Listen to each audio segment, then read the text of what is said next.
On va parler ici d'un sujet très nouveau, le leadership. En tant qu'hypersensible, à un moment donné de notre vie, on est souvent confronté à des, des patrons, une autorité, que ce soit dans notre couple, dans l'entreprise, ou peu importe, qui finalement n'est pas juste. Et ça fait que beaucoup d'hypersensibles n'aiment pas l'autorité parce que ça vient freiner, ça vient contracter, ça vient limiter leur liberté. Donc il y a une opposition entre l'autorité, le cadre et la liberté. Sauf que, eh bien, quand on fait ça, eh bien, il faut comprendre qu'on s'empêche finalement nous-mêmes de devenir leader. Parce que sans structure intérieure, sans autorité intérieure, tu ne peux pas grandir, tu ne peux pas expanser. Et c'est souvent ça qui va générer en fait ta frustration intérieure et qui va d'ailleurs te confronter à des personnes qui te montrent en fait ce qui se passe à l'intérieur de toi. Euh, un, un patron qui est euh, trop exigeant, un patron qui n'accepte pas en fait euh, que tu prennes ta place, est en train de te montrer que finalement toi-même tu t'auto-limites, qu'il y a quelque chose dans ton inconscient, une part de toi qui freine en fait, qui t'empêche de prendre vraiment ton envol.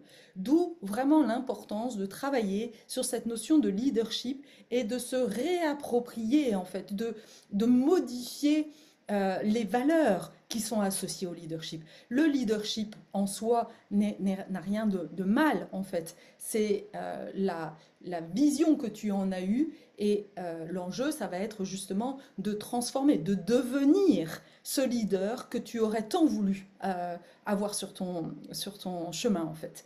Et donc là, il y a vraiment un vrai enjeu euh, pour moi dans le processus justement d'expansion des êtres sur Terre, de devenir justement, encore une fois, ces leaders pour changer en fait les choses. Tant que on est soumis en fait à des autorités qui sont abusives en fait, et c'est souvent le problème, c'est que enfant, tu as eu que ce soit un père, des professeurs, un frère en fait qui a abusé de toi, qui a abusé de son autorité, et donc à l'intérieur de toi, tu as associé on va dire, tu as associé l'autorité, le pouvoir, comme abus de pouvoir.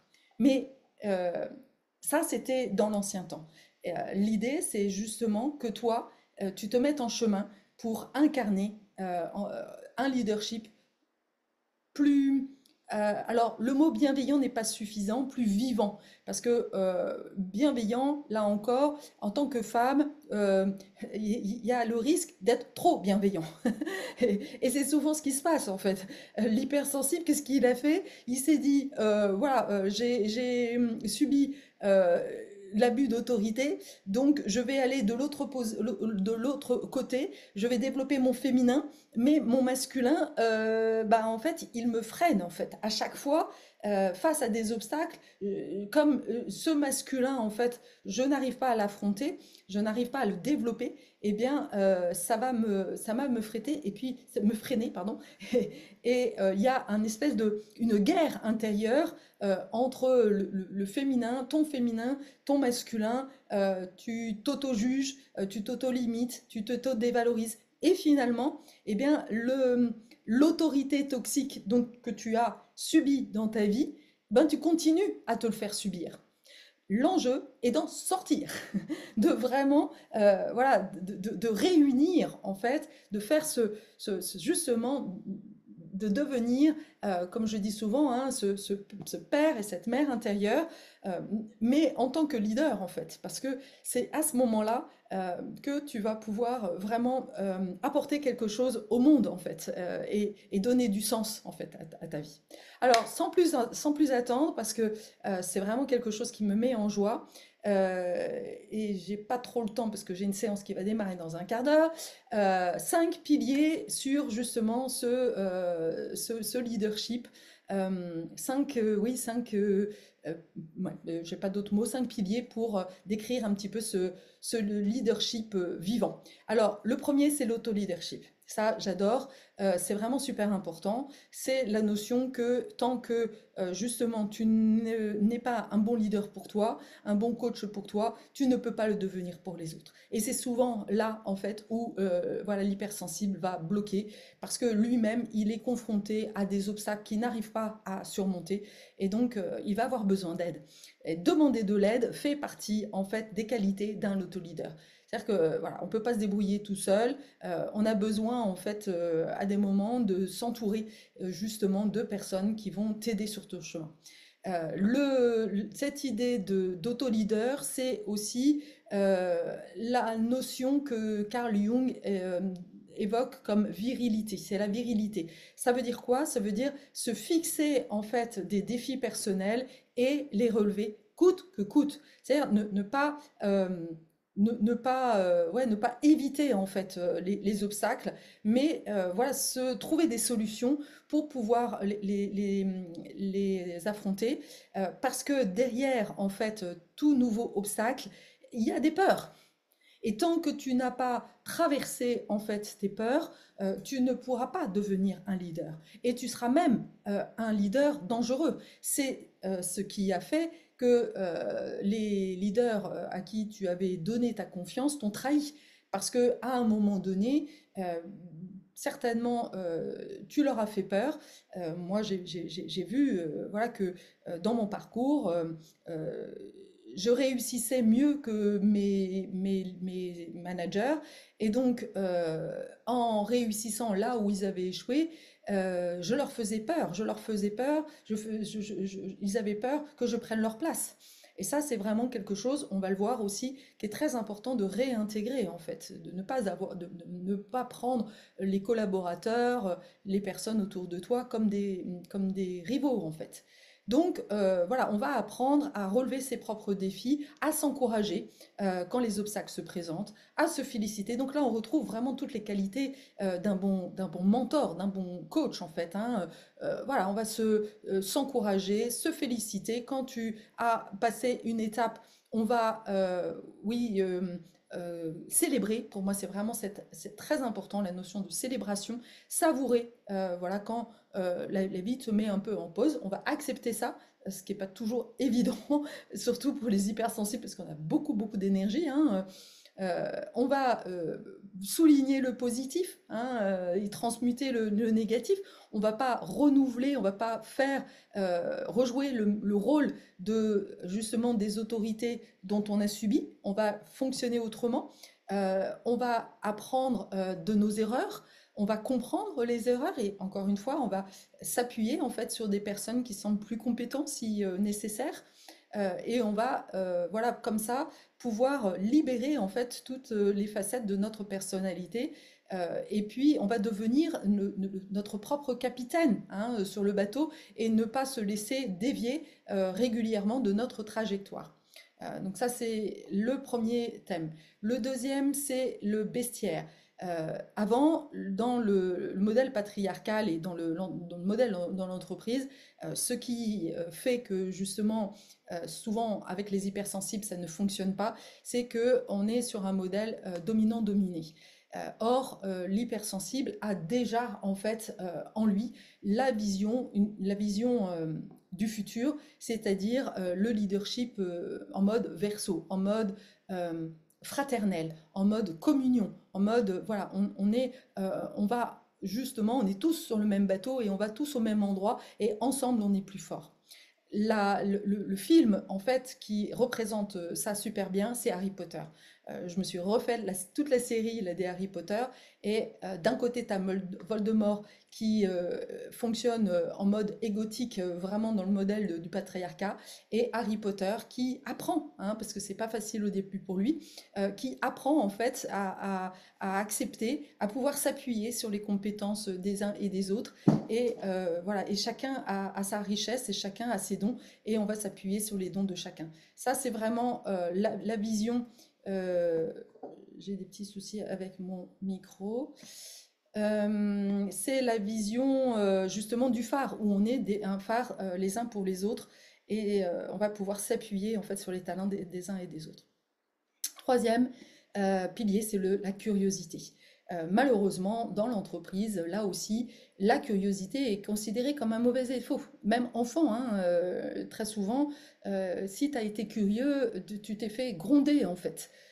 Euh, Cela est interprété comme oui, un signe de faiblesse et surtout un signe d'affrontement, justement. La personne l'autorité euh, voit ça comme le fait qu'on n'a pas obéi à ses limites. Or, l'enfant a besoin en fait d'aller dépasser les limites de la même manière que des collaborateurs vont avoir, enfin, peuvent et c'est leur mission d'aller au-delà, d'être meilleurs en fait que leur propre leader sur certains domaines en fait. Donc, il y a d'un côté, et c'est ça qui fait d'ailleurs des injonctions contraires, dans l'entreprise, on te dit, on te met des valeurs de bienveillance, de curiosité, de tout ce que tu veux, d'innovation, mais quand tu proposes justement de vraiment aller dans l'innovation, on te met des bâtons dans les roues et on te renvoie que tu es dangereux en fait, parce que le changement fait peur. C'est ça en fait ce que toi tu vas vers le nouveau, c'est quelque chose de naturel pour toi, mais malheureusement la plupart en fait des leaders justement sont des trouillards et ne sont à l'aise que dans leur bac à sable en fait. Et toi tu es justement t'es là, oui t'es un électron libre et puis tu vas te nourrir en fait de choses nouvelles. Donc là il y a vraiment le besoin que le leader incarne en fait cet exemple de faire de sa curiosité une valeur clé en fait de son organisation. En encourageant justement chacun à la cultiver en fait. C'est chacun va aller explorer, va être un électron libre pour aller sentir, écouter, voilà les signaux faibles et va contribuer finalement à faire évoluer en fait l'organisation. Il y a une posture de veille, d'écoute au service de l'ensemble. Mais malheureusement, c'est très peu considéré, entendu comme ça. Les hypersensibles sont là pour évoluer, sauf que les moldus, eux, ils sont là pour maintenir en fait leur position dominante. En fait, c'est là où ça peut pas fonctionner ensemble. Le quatrième critère, le quatrième pilier, c'est pas un critère, c'est plutôt voilà, un pilier, c'est la notion de décalage. Alors là, évidemment, là, décalage, différence, on est au cœur de différentiel, tu t'imagines bien. Les vrais leaders sont justement ceux qui savent se distinguer en fait pour mieux régner. C'est-à-dire que ils ne rentrent pas dans les idées reçues en fait. Donc là, c'est gloire aux autodidactes, aux passionnés atypiques, aux parcours faits d'accidents et de détours, voilà, qui sont très vivants, qui apprennent par la vie et qui ne sont pas juste des espèces de perroquets de systèmes qui existent déjà en fait. Ça n'apporte rien. On le voit bien, les nouvelles générations ont envie en fait de de sagesse, d'apprendre de ce qu'est la vie, mais dans le côté le plus vivant, en fait. Hein. Et là, l'idée, c'est cultiver la différence. Donc, on va jouer des coudes, jouer des codes et bousculer le statu quo, sans tomber pour autant dans l'extravagance, hein, mais il y a vraiment oui, une nécessité grandissante de cultiver, en plus des hard skills, qui sont les compétences techniques, il y a les soft skills, ça on les connaît, ce sont les qualités humaines et relationnelles, mais il y a une troisième dimension que j'adore, qui est les mad skills. Et là, c'est un talent, voilà, c'est la folie en fait, hein, c'est accepter d'être un peu fou, parce que il faut être un peu fou pour innover, pour aller dans les sentiers, sortir des sentiers battus. Et c'est ça qui va créer en fait le nouveau monde. Faut ouais, oser sauter dans le vide, quoi, et se démarquer avoir son propre style, créer son mythe. C'est vraiment cette idée-là. Et puis le dernier, c'est l'émotion. Et là, c'est super important, hein, évidemment, hein. On voit bien que dans l'entreprise, c'est les émotions, justement, tout le côté psychologique, n'avaient pas voix au chapitre. Ouais, sauf que ça veut dire quoi? Ça veut dire que dans l'entreprise, tu dois pas être humaine. Ça va être compliqué, hein. Non, en fait, le problème, c'est que justement, la majorité des leaders n'ayant pas travaillé sur leurs propres émotions, ils ne savent pas accueillir les émotions des autres. Donc là, il y a un gros travail à faire, évidemment, hein, de pouvoir non plus être dans un mode réactif, mais d'être un leader qui soit un leader sécurisant pour ses collaborateurs, qui accepte en fait la confrontation d'idées, qui accepte même la colère. Alors là, je parle de leader au sens large, mais tu imagines bien que, en tant que thérapeute, en tant que personne qui transforme, si je ne savais pas accueillir, si je ne sais pas accueillir la colère ou la rébellion d'un de mes clients, je vais avoir un problème. Parce que c'est évident que tôt ou tard, ça va se manifester.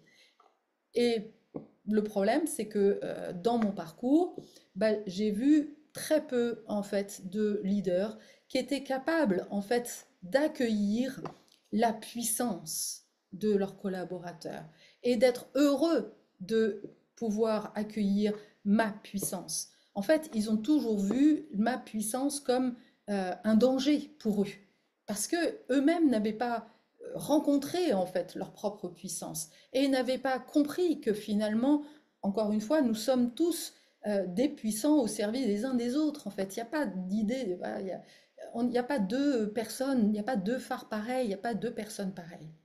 Donc là, on va vraiment, euh, on va accepter de, de, de, de s'affirmer et puis on va accepter aussi l'affirmation de l'autre, en particulier sur les femmes.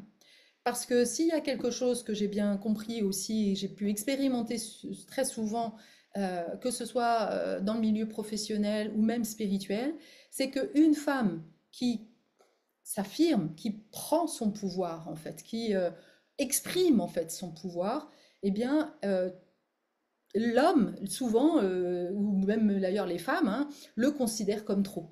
Il y a un homme qui va claquer la porte, c'est quelqu'un d'autoritaire et qui a une certaine puissance, et puis c'est super. Mais une femme qui claque la porte, elle est tout de suite considérée comme hystérique. Mais encore une fois, c'est le regard de la femme elle-même qui doit changer en fait. À partir du moment où moi, je ne me vois plus comme une hystérique, je ne prends plus l'image que l'on me renvoie, mais au contraire, je renvoie à l'autre que non, il n'a pas à me dire des choses comme ça. Là, je reprends mon autorité et je demande à l'autre de se replacer au bon niveau. Et ça, c'est vraiment magique. Il y a vraiment cette idée de, oui, accepter la colère authentique. La colère authentique, elle est puissante. Et dans un couple, elle est nécessaire. Dans une entreprise, elle est nécessaire. Elle a sa place, en fait. Mais il y a peu de gens qui savent vraiment la comprendre et l'accepter en fait. L'idée c'est pour moi, moi j'adore les personnes qui ne sont pas d'accord avec moi. On va confronter des idées et on va vraiment justement ne pas être comme le mâle alpha dominant-dominé, mais deux personnes vraiment qui oui, qui s'élèvent ensemble en fait. Voilà, voilà les 5 piliers.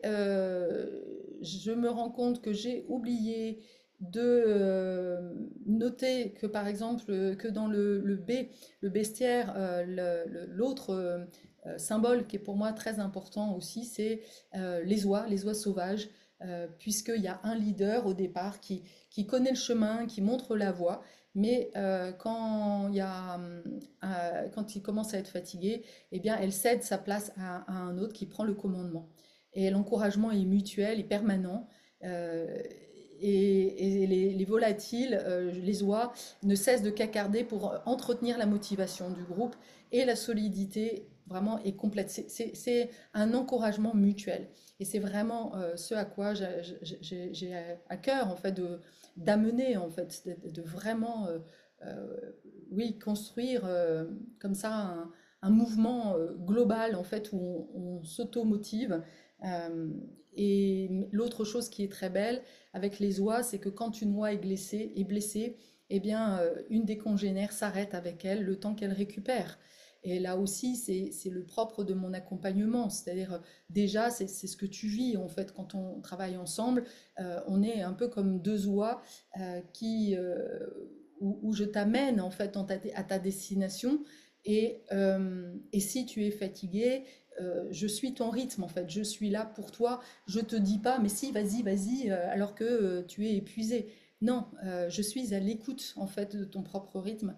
Et ça fait partie pour moi des valeurs justement d'un bon leader, cette écoute subtile, cette présence à l'autre et le côté collectif.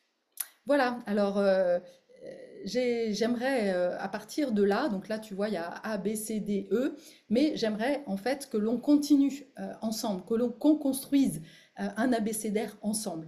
Alors si tu as toi d'autres termes qui te viennent, d'autres piliers en fait qui te viennent, alors n'hésite pas à les mettre dans les commentaires. Je vais récolter tout ça. Alors ne mets pas simplement un mot, mais explique-moi en fait, voilà, décris comme je l'ai fait, ce que tu entends, comment tu vois cette chose, et puis je verrai si je l'intègre ou pas. Ça reste évidemment moi qui décide, hein, mais voilà, et si ça va dans dans le sens, il n'y a pas de raison. Voilà, et puis bah, du coup, l'idée c'est vraiment de co-construire un abécédaire que je pourrais offrir eh bien, à tous les auditeurs, tous les clients ici, enfin, potentiels, ou voilà, toutes les personnes qui écoutent, et qui sera un support justement. Alors, il peut y avoir aussi plusieurs A, plusieurs B. N'hésite pas vraiment à exprimer, voilà, et de te poser la question, mais ça serait quoi pour toi les piliers en fait d'un leadership? Quel leadership, quel bon leader? Souvent, on critique les leaders que l'on a autour de soi, mais on ne se pose pas vraiment les questions des valeurs, des caractéristiques que l'on voudrait voir. Alors, c'est le moment. À bientôt.